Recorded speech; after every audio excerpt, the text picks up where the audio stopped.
after about 3 years into the White Squirrel Festival, got a call from Woody Platt. Most of you know who Woody is, lead singer, guitarist for the Sea Canyon Rangers. Also a childhood friend, although he's several years younger than I am. He said, "Hey man, we need to do a bluegrass festival out at the Brevard Music Center." I said, "Well, it's funny you said that, because I was just thinking, I'm heading in this direction. Let's do this thing." So without any hesitation, he and I got on the phone. We called Doc Watson's agent and said, "We're going to bring Doc Watson to Brevard. We're going to start Mountain Song Festival. It's going to be a fundraiser for the Boys and Girls Club, event number 2 in Brevard." And at that point, that was when I was all in with, I'm doing music, I'm not going to do anything else. Because it's easy to get spread thin, and you do what I call mediocre work in a lot of things. And I didn't want to do mediocre in a lot of things. I wanted to do one thing really well with an impact on the community. I'm from here, and I felt like the skills that I had attained as an artist and touring around the country, paying attention to events that were produced well and learning from the ones that weren't produced so well, how to promote, your event the right way, all those things. I was like, God, Brevard is just bright. I was like, this is one of the coolest places. We have all these natural assets around us. We've got a charming downtown. We've got Pisgah National Forest, DuPont.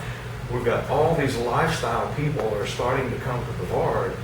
I said, now is the time to start creating these events in this community before somebody else does.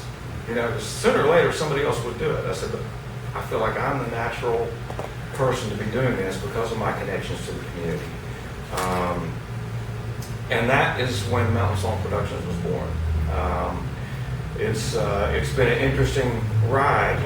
Like I said, it was never obvious to me until those moments that I described that this is what I'm supposed to be doing.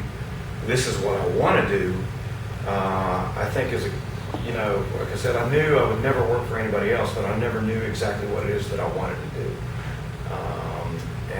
For some people, they have clarity early on. For me, I really never had clarity through high school, even through college. I struggled I never got the concept of, climbing the rungs on the corporate ladder.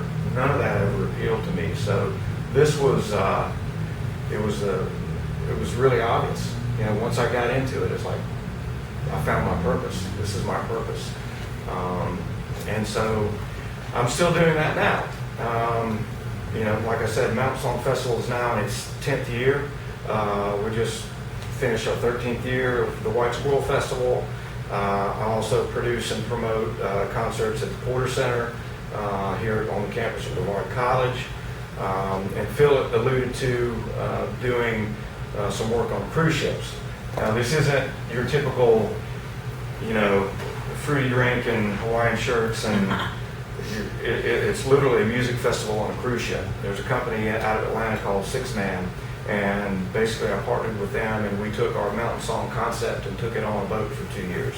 And it was a fantastic time. So you never know what opportunities will sort of present themselves once you commit to doing what it is that you do as an entrepreneur. And I'm still finding these things now. It's been one of the most rewarding things in my life. It has not been easy. I mean, I've had the door slammed in my face more times than I can count. Which requires you to be very, very resourceful. But again, one of the advantages that I think I've had over other folks who might have tried to come in from another community and do it here is my connection to the local community. Having grown up here, I just, everybody.